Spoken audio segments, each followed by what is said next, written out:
Hola, gracias por venir. Soy Gaspar Abrilot, fotógrafo profesional e investigador. Vamos a realizar este pequeño conversatorio, esta pequeña presentación sobre un proyecto de investigación que vengo realizando con mi primo Jorge Rowlands desde el año 2017. El proyecto se llama La sombra de los algarrobos y es una trilogía que busca ahondar en las problemáticas medioambientales, hídricas y extractivistas que están presentes en la cuenca del río Loa y que afectan a los pueblos originarios desde 1870 en adelante. Este proyecto surge primero por la investigación de tesis de mi primo Jorge Rowlands, que es antropólogo, que comienza el año 2013 en Quillagua, considerado el pueblo más árido del planeta según la NASA. En los últimos 60 años más o menos han caído 0.02 milímetros de agua, lo que es dramático. Y no es porque no llueva, sino que porque es tanto la aridez, el calor que existe en este territorio que antes de que caiga a tierra el agua se evapora. Este proyecto termina en 2 libros y la razón es porque en el proceso creativo que empezamos a realizar con Jorge teníamos claro de que queríamos investigar sobre la cuenca del Loa, pero también empezamos a entender de que esa problemática debíamos puntualizarla en un pueblo. Hay diferentes pueblos que habitan la cuenca. Podemos encontrar en el Alto Loa los pueblos de Atacameño, Licanantay, de Chiu Chiu, de La Sana. Y en la zona del Bajo Loa está Quillagua, que es un pueblo aymara. Entonces la particularidad que tenía Quillagua para poder ser elegido por nosotros dos como un pueblo que podíamos profundizar en esta crisis es porque es el pueblo más serio del planeta y porque está en un proceso de despoblamiento bastante dramático. Jorge ha dedicado toda su etapa profesional a investigar las problemáticas hídricas de la cuenca. Es una persona que sabe mucho de derechos de agua y de cómo se relacionan estos pueblos originarios. Y cuando yo termino de estudiar fotografía, le planteo la inquietud de que podíamos realizar algo en conjunto. Con Roland somos bastante amigos y muy hermanos desde pequeño, entonces cuando pequeños fantaseábamos con esta idea de trabajar juntos. Y ya de grande al final terminamos haciendo un proyecto en conjunto, entonces es bastante interesante esto.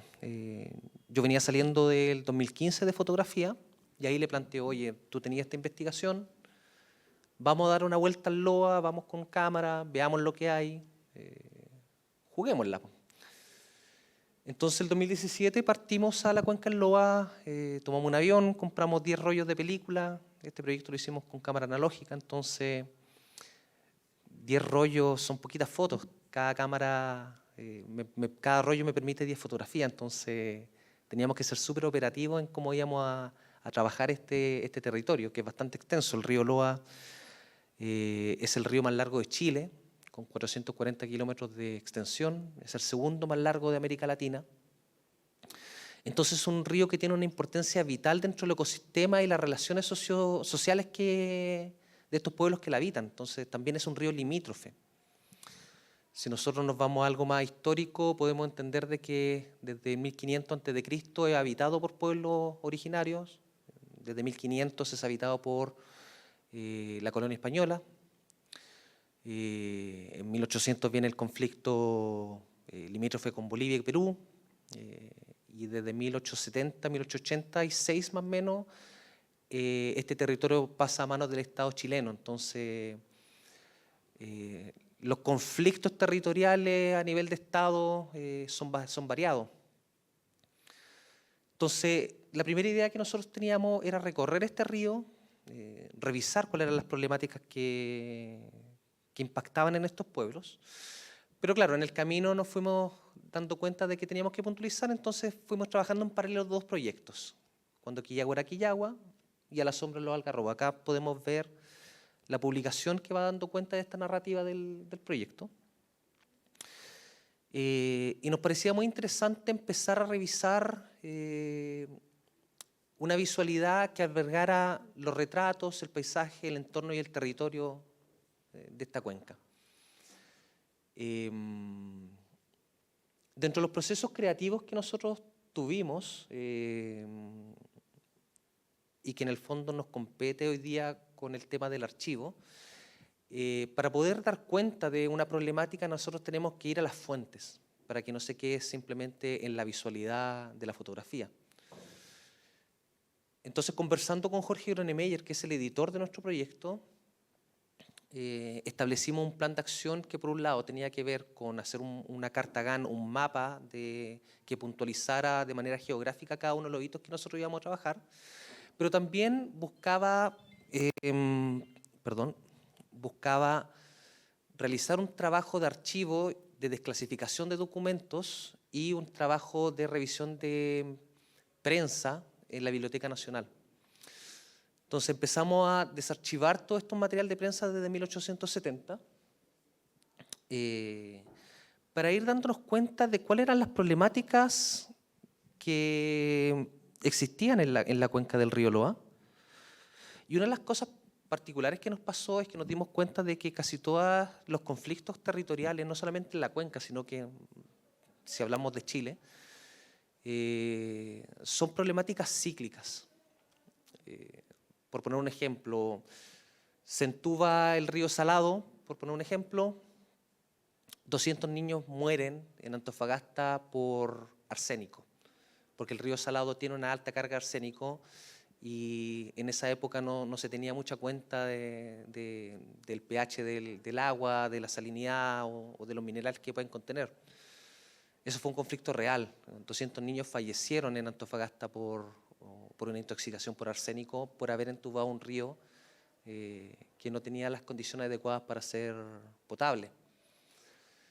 Pasan estos temas, la prensa pone el grito en el cielo, los políticos también tratan de denunciar esta situación, pero viene después un letargo de unos 15, 20 años hasta que aparezca otro conflicto y vuelve de nuevo a ocurrir lo mismo y así.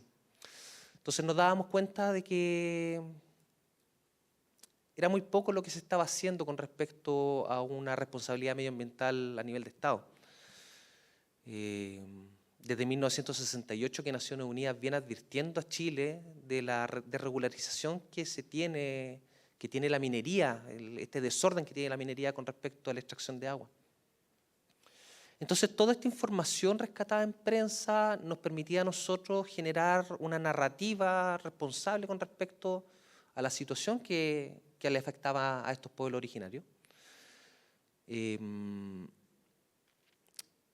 en el caso, por ejemplo, de Quillagua, en Quillagua el año 97 ocurrió uno de los desastres medioambientales más grandes de la historia de Chile, cuando, producto de las lluvias altiplánicas que afectan regularmente a la cuenca en la época de verano, son estas lluvias bastante fuertes, el invierno altiplánico se le llama, viene una crecida natural del río que viene haciendo una limpieza del ecosistema, y el año 97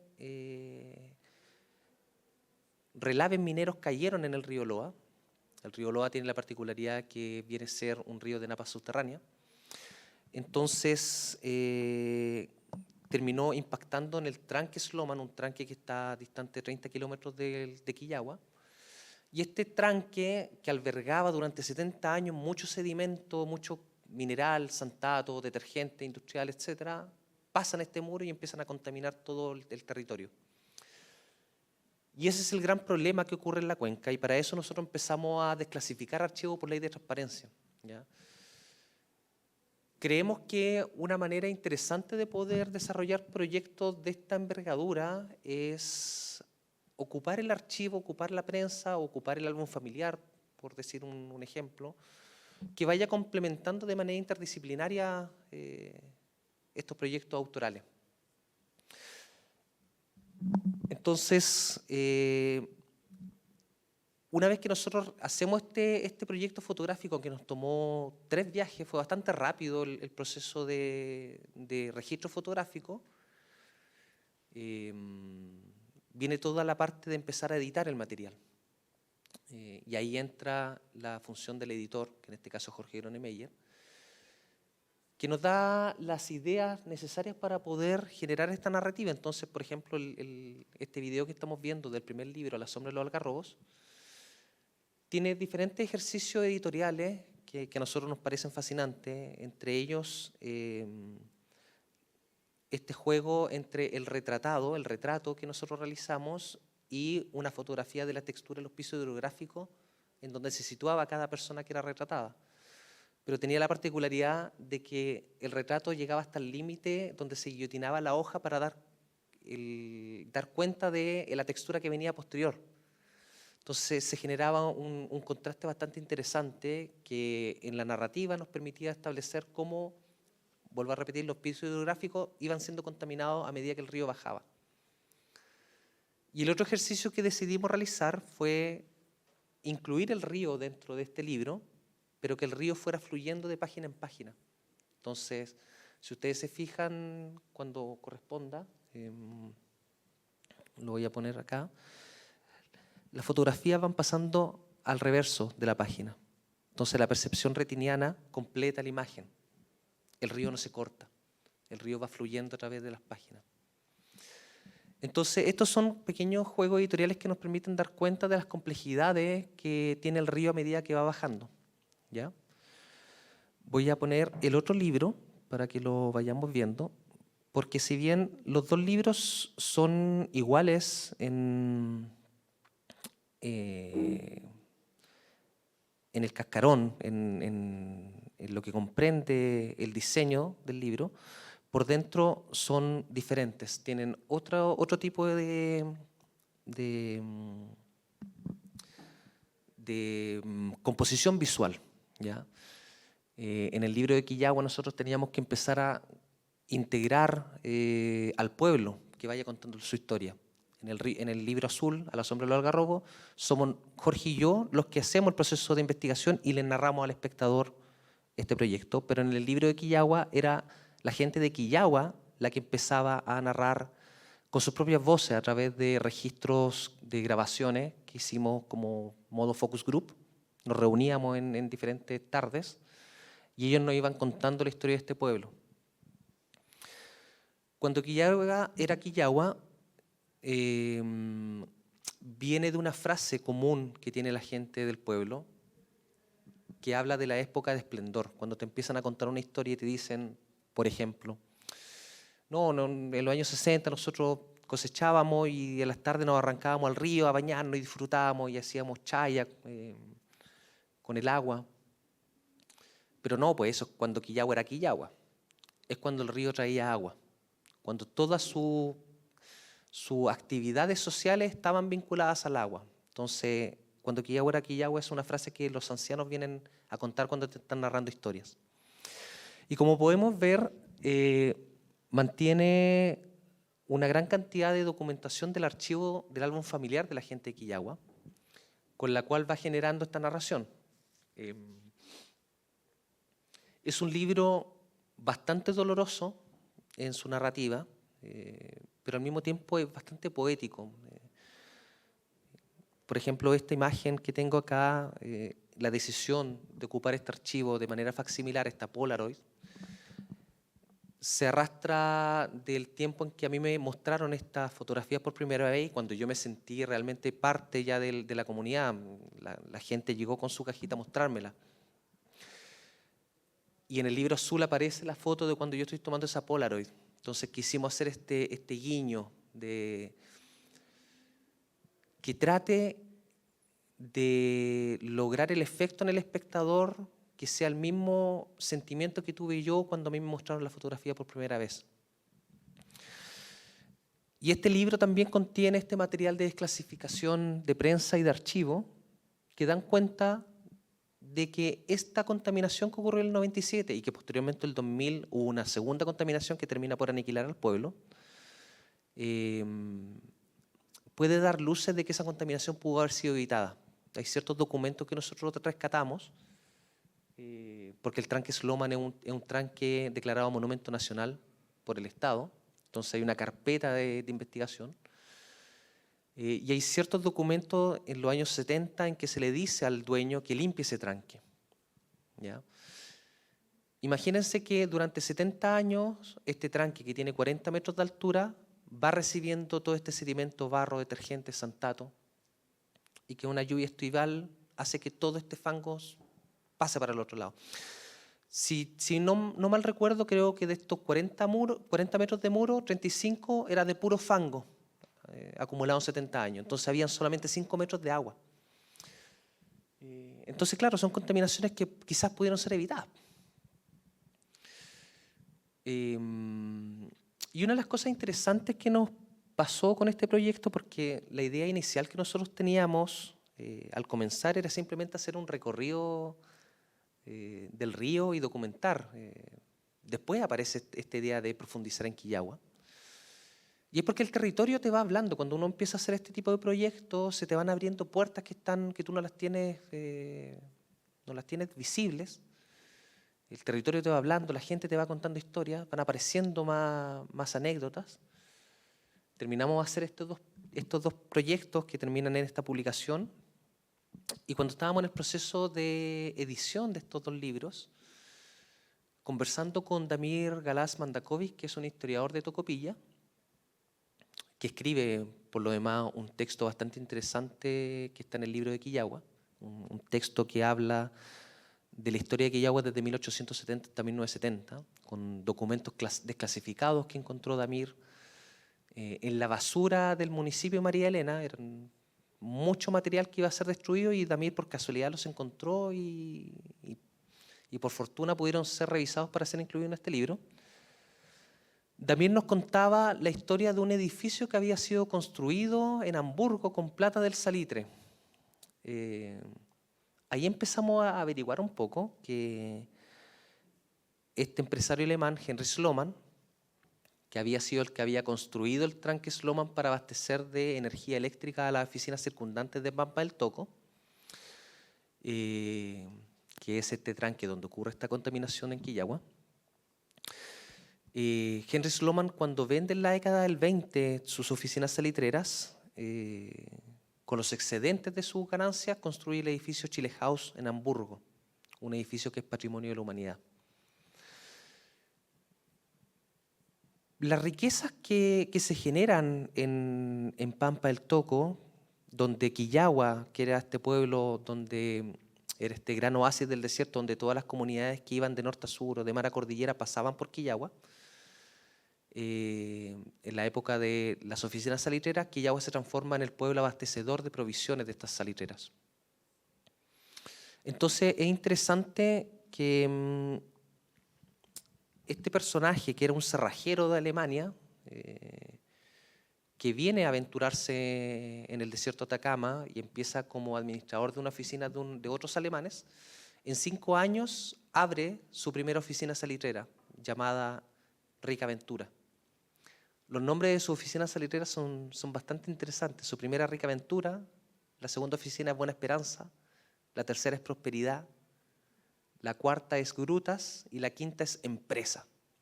Tiene todo un arco narrativo esos nombres. En 6 años Henry Sloman se transforma en el hombre más rico de Hamburgo, vuelve a Hamburgo rico. Y estamos hablando de una época donde Hamburgo era el Shanghái de la época. Todo el tráfico portuario y naviero pasaba por Hamburgo, para Europa. Entonces, ser el hombre más rico de Hamburgo es que el tipo tiene que haber ganado muchas plata. Bueno, él construye este edificio, el Chile House, con las ganancias del salitre, y ahí con Damir conversando hablábamos de que Quillagua se transforma en una zona de sacrificio producto de este extractivismo salitrero, en donde el tranque Sloman, que es monumento nacional, es un protagonista dentro de este proceso de contaminación. Conversábamos que por cada zona de sacrificio tenía que haber una zona de beneficio de la que no hablábamos. Pocas veces se habla de estas zonas de beneficio.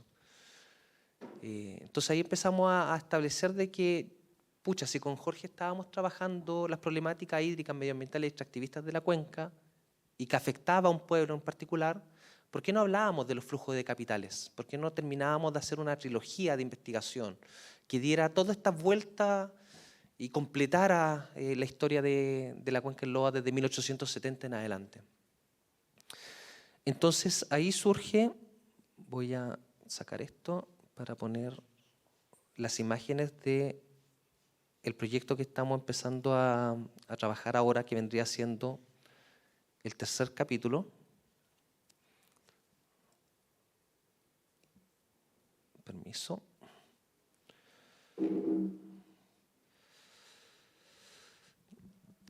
En este mapa nosotros podemos revisar cómo es el circuito del río Loa, que nace en el volcán Miño, a 4.600 metros de altitud, da la vuelta por Calama y termina pasando por Quillagua y desembocando al mar.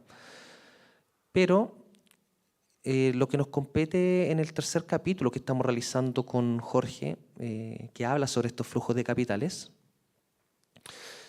es tratar de investigar cómo dos territorios separados por 12.000 kilómetros con el océano Atlántico de por medio, tienen similitudes y contrastes. Tranquesloman, el monumento nacional, está en ruina, el edificio Chile House es patrimonio de la humanidad declarado y que se construye gracias a las ganancias del salitre. Entonces el tercer capítulo viene a ser una investigación que da cuenta de las oficinas salitreras de Pampa del Toco, ¿ya? Que podemos ver en la exposición que se está exhibiendo acá en Campus Creativo, que hay una retícula de composición o de investigación visual, donde nosotros hacemos un registro de los suelos del caliche de estas 5 oficinas salitreras, más las ruinas y un poco de investigación visual del Tranquesloman, y que surge, claro, con esta conversación que tenemos con Damir, y que surge también, al mismo tiempo, por la compra de 2 postales. Encontramos 2 postales en eBay que decidimos comprarlas para ocuparlas, que al final no las terminamos ocupando, pero que este material termina siendo un poco la base de lo que viene a ser este tercer capítulo, ¿ya? Porque estas postales iban a ser ocupadas para el libro Quillagua, ¿ya? Tenemos una primera postal que dice niños de Quillagua trayendo agua dulce a Pampa del Toco. Entonces ahí ya posicionamos a Quillagua como un pueblo abastecedor de provisiones de la salitrera. Y encontramos esta postal antigua del edificio Chile House, una postal de los años 30. Entonces, este tercer capítulo va a indagar en las problemáticas extractivistas de la cuenca del Loa a través del registro de este territorio de las oficinas salitreras, de un viaje en barco mercante que va a ser una ruta metafórica, un viaje metafórico al salitre, que dura aproximadamente 30 días. Queremos registrarlos, la idea de nosotros también es poder generar una retícula de composición del horizonte del océano que sea más o menos similar a esta retícula del río Loa que realizamos y que está presente en esta exposición. Cuando hablamos de un registro tipológico hablamos de una imagen que sea horizonte centrado, mismo punto de vista. De esa manera podemos ir generando el entendimiento de lo que funciona en este caso en el río a medida que va bajando los diferentes pisos hidrográficos. Quiero hacer lo mismo con el océano. Y comprende un tercer registro de este tercer capítulo, que es una documentación del edificio Chile House, que es un barco. Es un gran barco, un edificio que es increíble, que si nosotros nos acercamos podemos ver, por ejemplo, no sé si se ve el puntero, en la proa de este barco hay un cóndor. Los ladrillos, cada tantos ladrillos hay lagartijas características del desierto de Atacama. Entonces queremos hacer todo este registro de este tercer capítulo, que se supone que en febrero del próximo año empezamos el viaje, porque la parte de Pampa del Toco ya la tenemos lista, y sacar un tercer libro que complete esta trilogía y permita ser un documento de las complejidades medioambientales que pueden afectar a una cuenca. Por lo pronto, nosotros ya tenemos estos 2 libros que fueron, se le otorgó un premio el año pasado, Mejores Publicaciones Latinoamericanas del Año, por los premios POILATAM. Y el proyecto también recibió el premio Salón de Prensa el año 2021 a Mejor Proyecto Medioambiental. Y lo hemos exhibido a nivel nacional, Antofagasta, Valparaíso, la Pinacoteca de Concepción, en Punta Arenas, acá en Campus Creativo también. Y a nivel de prensa también ha sido exhibido, ha sido presentado en diferentes países de Europa. Entonces es un proyecto que igual ha tenido una recepción bastante interesante como documento visual. Esperamos nosotros terminar este tercer capítulo, sacar un libro y poder presentar la exposición completa acá en Santiago, porque lo que se presenta acá en Campus Creativo simplemente es un fragmento de esta exposición, son una pequeña curaduría del documento completo que tenemos.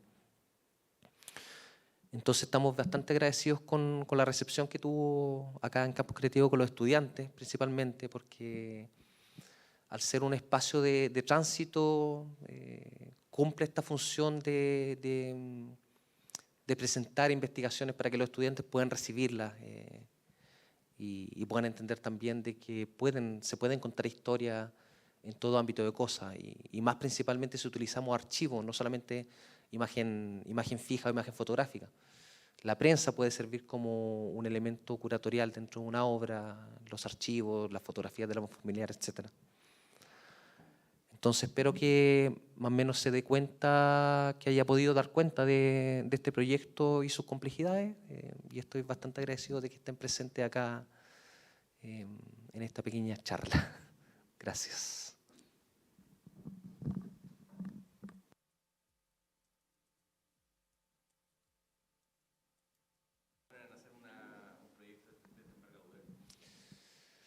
A ver, el proyecto parte el año 2013 con la investigación teórica de mi primo. Jorge hizo primero una tesis sobre Quillagua y posteriormente en su magíster en Francia hizo una tesis de la cuenca. Después hizo su tesis en doctorado que terminó este año, en Francia también. El 2013 ya lo veníamos conversando, yo salgo el 2015, el 2017 empezamos fotográficamente. Este proyecto fueron 3 viajes. El primer viaje fueron 10 días, con 10 rollos. El segundo viaje, el 2020, fueron con, si no me equivoco, 14 rollos y fueron 14 días más o menos, como 2 semanas. Y cuando volvimos viene el levantamiento social. Y viene la pandemia. De hecho, nosotros llegamos y a la semana siguiente creo que vino el toque de queda. Entonces alcanzamos a volver. Y el tercer viaje fue en pandemia, el 2021, y eso fue 40 días. Me fui en auto 40 días solo porque a mi primo le dio COVID, y ahí fui con 50 rollos. Nosotros ya nos habíamos ganado el Fondar el 2020, entonces ya teníamos financiamiento, porque los 2 primeros viajes lo hacíamos con nuestros propios recursos. Trabajábamos, juntamos plata y nos íbamos el verano a trabajar.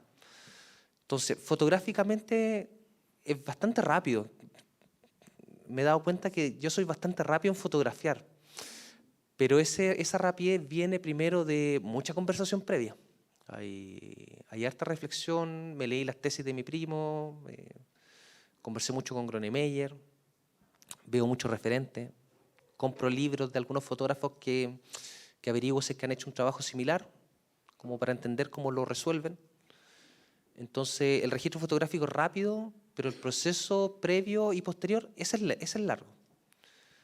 Y estuvimos el 2021 con Jorge trabajando la edición fotográfica.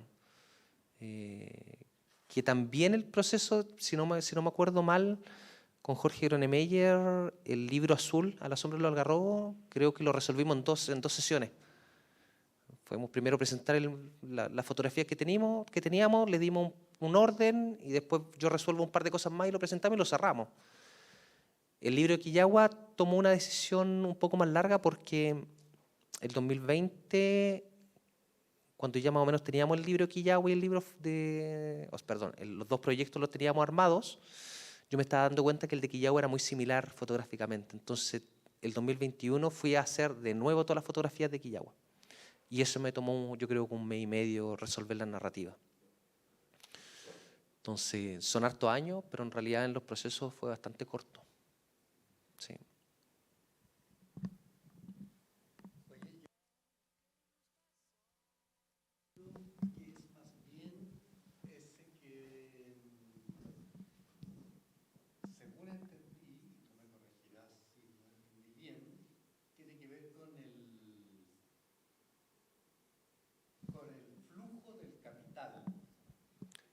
El traslado del capital.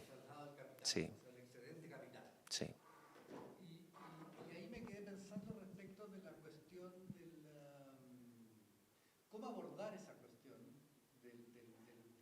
viaje, porque entiendo que hay una serie de registros, hay archivos, hay registros, pero también hay una, podríamos decir, una actualidad del edificio. Una actualidad del edificio y una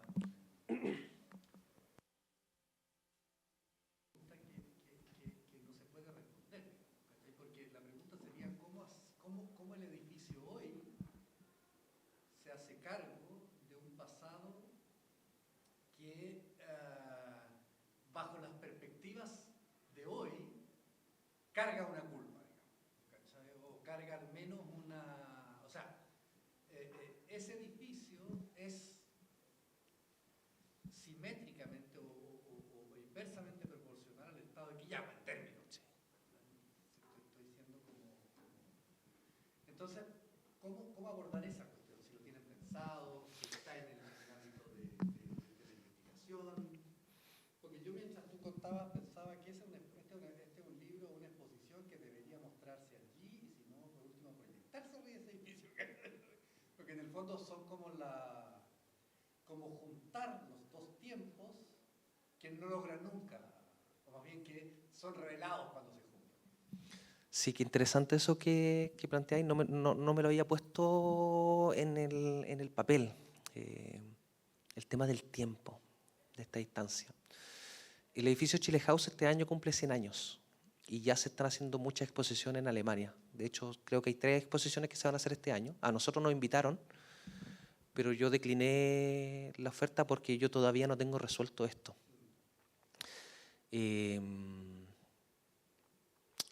Tengo la idea de lo que quiero trabajar.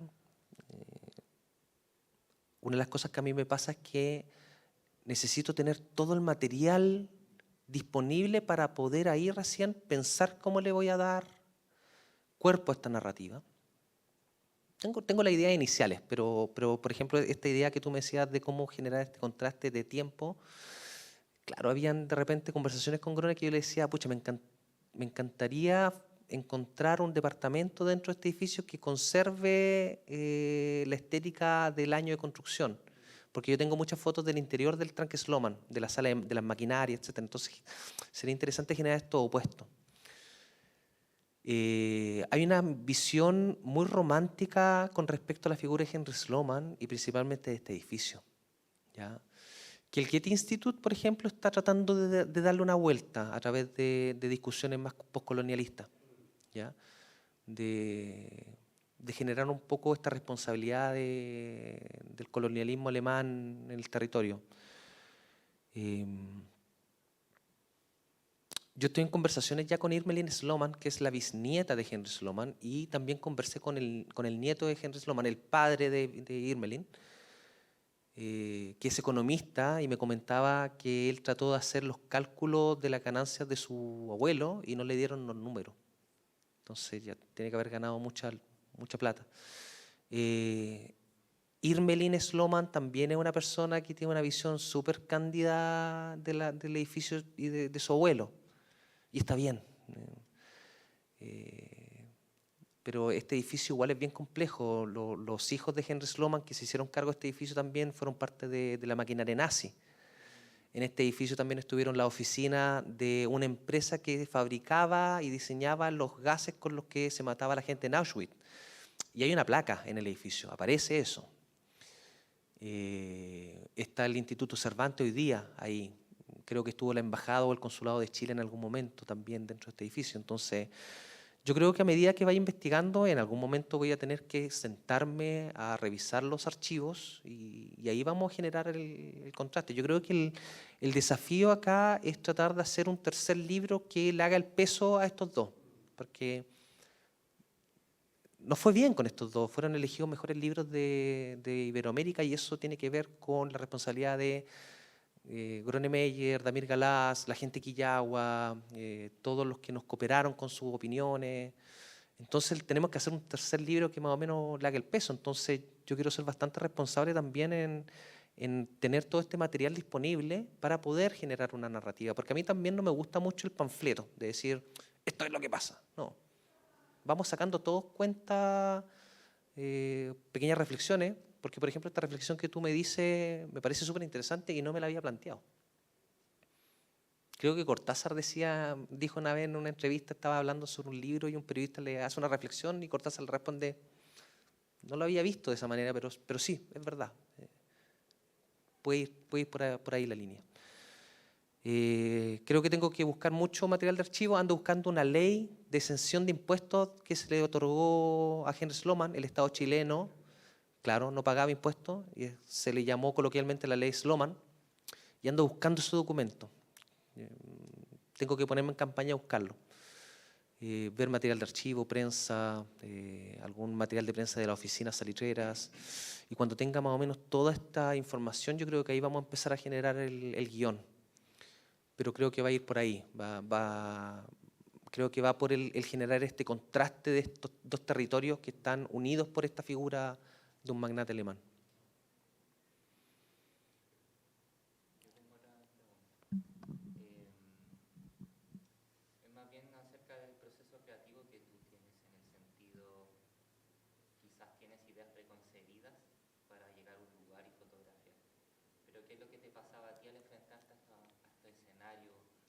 Obviamente, como dices tú, a veces se presentan diversas puertas y va cambiando el proyecto como lo tenía al principio. Pero ¿cuál es como tu conclusión en el sentir? ¿Qué te pasaba a ti en ese entonces? Sí, mira, yo vengo de Linares y me crié en la cordillera, y la cordillera es muy verde, hay mucho bosque, y más para el sur, ¿para qué decir? Entonces venía con esa idea de que lo verde es bonito, que es lo que típico que dice la gente del sur, como que el norte es seco. Y cuando llegué al norte por primera vez con mi primo, a mí el desierto me voló la cabeza, y me pasó. O sea, los atardeceres y los colores en el desierto de Atacama son atómicos. Y me acuerdo mucho que cuando fui la primera vez al norte quedé impactado, y después Fabián Españo, un fotógrafo, me invitó para Caleta Tortel. O sea, tengo que haber estado en enero en el norte, y en marzo me tengo que haber ido a Tortel con Fabián, y nos quedamos una semana allá. Y yo me quería puro devolver, ¿no? Como que un switch me cambió, fue heavy, y ahora me encanta el norte. No sabía lo que esperar, o sea, no sabía qué esperar. Y para eso mi primo fue fundamental, porque Jorge ya conocía el territorio, la gente del norte conoce mucho a Jorge. Y él ya había generado un plano con lugares que teníamos que visitar, y decía ya, en estos 10 días vamos a estar 5 en el Alto Loa, nos vamos a ir al Miño, vamos a acampar allá con un guía, vamos a empezar a fotografiar, y después nos vamos a Quillagua y ahí vamos a conversar. A mí la gente de Quillagua no me pescaba los primeros días, ni me miraba. Y pasa porque la gente del norte es súper compleja. Y después me aceptaron, la gente de Quillagua estaba en mi casa. O sea, la señora Mariela o el Víctor Palapi, el presidente de la comunidad aymara, han alojado en mi casa. Entonces se forma ahí una familia súper interesante. El primer viaje fue para reconocer territorio para mí. Yo tenía que reconocer ese territorio. Yo había visto las fotos de mi primo. Y también estaba bastante contaminado con las fotografías de otros fotógrafos, porque había revisado las fotos de Tomás Munita, había revisado las fotografías de Xavier Rivas, fotógrafos que trabajaron en el territorio, Marcos Seger. Pero a medida que fui fotografiando, fui entendiendo cómo tenía que fotografiar este territorio. Para eso, claro, los referentes son súper importantes. Revisé, no sé, Xavier Rivas, Marcos Seger, pero también revisé Alex Sott, que hizo un trabajo en Mississippi, Nadav Kander, un fotógrafo norteamericano que también hizo un trabajo fotográfico del río Yangtze en China. Entonces hay un imaginario que se me va armando. Y lo otro, yo soy súper nerd también en prepararme primero en cómo tengo que componer. Y como desde Gronefot está Grone y la Claudia Guerra, que son diseñadores, ya sabía cómo más o menos se diagramaba un libro, entonces me estaba preocupando de dónde pasaba la costura, entonces ya dónde tenía que poner los elementos que yo iba a fotografiar. Por eso casi todas las fotografías, los elementos, los retratos están al medio, porque de acuerdo a la proporción del formato, el retratado estaba en el medio de una plana, pero pasaba a la otra fotografía y el hilo no cortaba esa imagen. Entonces ahí ya me voy poniendo condiciones en la forma de fotografiar. Yo creo todavía que las primeras fotografías de ese primer viaje son como las mejorcitas fotos, las que más me gustan del proyecto. Las otras son más o menos una repetición de la estética. Entonces, a mí el desierto me cautivó, me voló la cabeza. Y lo otro que me pasaba, que claro, yo ya venía un poquito contaminado con estos fotógrafos, que sus fotografías en términos de color son bastante planas, bastante pasteles. Y yo decía, chuta, pero el desierto no es así. Es como, ¿qué estoy haciendo mal?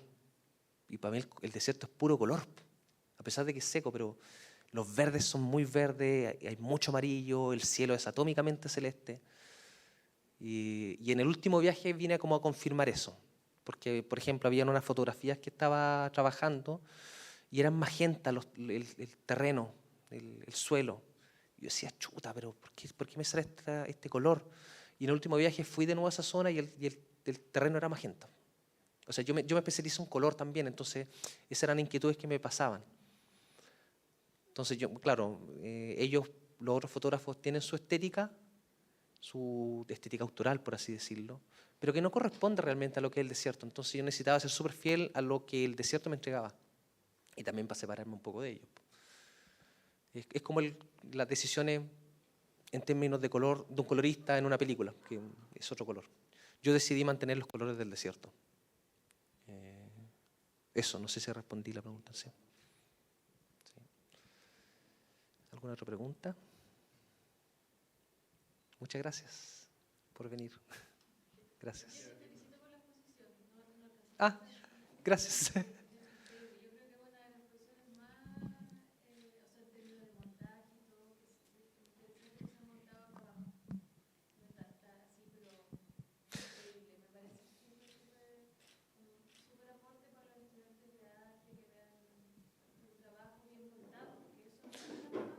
No. Sí, gracias. Con Francisco conversábamos a raíz de esta exposición, porque generalmente este espacio siempre es usado por los estudiantes para hacer sus muestras de exámenes, de presentaciones de los transversales quizás. Y es muy interesante cómo estos paneles, si uno los distribuye bien, se arma una sala bastante interesante con un recorrido. Este proyecto, la exposición, que es gracias a Fondart, la curaduría y las decisiones de tamaño, de montaje, se hicieron para la Pinacoteca de Concepción. ¿Ya? Y a partir de ella es que nosotros reconfiguramos para las diferentes salas, porque todas las salas son súper diferentes. En la Sala Tierra del Fuego de Punta Arenas se mostró cierta fotografía y se decidió exponer más que nada los paisajes, porque es un tipo público que le gusta más lo llamativo. En la Pinacoteca están las 100 fotografías, es un cuerpo de obra mucho más grande. En Valparaíso se hizo otro tipo de montaje, en donde la gran retícula de fotografías del río Loa, que es un cuerpo de 40 imágenes fotográficas, tomaba protagonismo en un muro. Acá se redujo a 28. Las fotografías se sacaron los ríos tributarios. Entonces tenemos el río, tenemos fotografías del Alto Loa y sus paisajes, tenemos fotografías del Bajo Loa y retratos, y el muro que es como un adelanto del tercer capítulo del proyecto que vamos a realizar. Hay un pequeño adelanto con las dos postales. Entonces ahí con Francisco como que conversamos un poco la distribución, cuáles son las fotografías que vamos a incluir. Es interesante ir pensando la curaduría para cada exposición, para cada sala y para cada público también. Eso es bastante... Es la labor que tenemos que tener como de reflexión, porque el proyecto es una cosa, la exposición como obra es otra, y las publicaciones también se desprenden como un nuevo cuerpo de obra, con otra narrativa, con la incorporación de otro elemento, en donde hasta el papel toma una decisión, qué tipo de papel vamos a usar.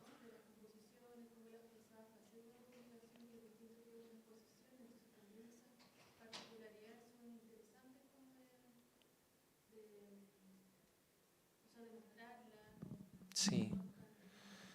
Y ahí, claro, yo sé muy bien lo que quiero cuando hago los proyectos. Pienso mucho y y estoy mucho rato dándole vuelta, pero también hay hay muchos consejos de otras personas. Claro, está el editor, en este caso el curador Jorge Gronemeyer, está mi primo, pero no sé, pues la idea del río, por ejemplo, es de Xavier Riva, un fotógrafo catalán. Xavier, cuando le mostré el proyecto, me dijo, porque había unas fotos que yo había hecho, que son horizontal medio, centrada, y Xavier me dijo, oye, pero recorran el río y es la misma foto a medida que bajas para que de esa manera demos cuenta de cómo el río está siendo afectado. Entonces esa retícula de idea de Xavier. Y uno la agarra, la toma, la abraza, y es un elemento que está dentro de este cuerpo de obra como pequeñas estaciones, pequeñas detenciones que uno puede tener dentro de la exposición. Ahora, claro, me pasa, y es lo que me está pasando ahora con este tercer capítulo, de que si bien yo soy fotógrafo, ahora estoy súper aburrido de la foto.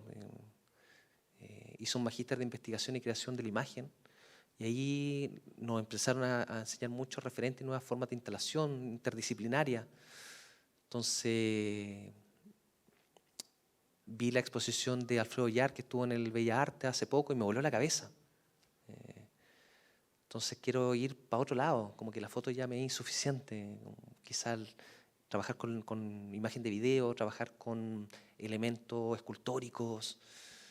No sé, ahí yo creo que le voy a dar una vuelta de tuerca a eso para poder desplazarme a otras disciplinas u otras formas de contar esta historia. Creo que esa es la pega que tenemos que hacer ahora con Jorge. Gracias.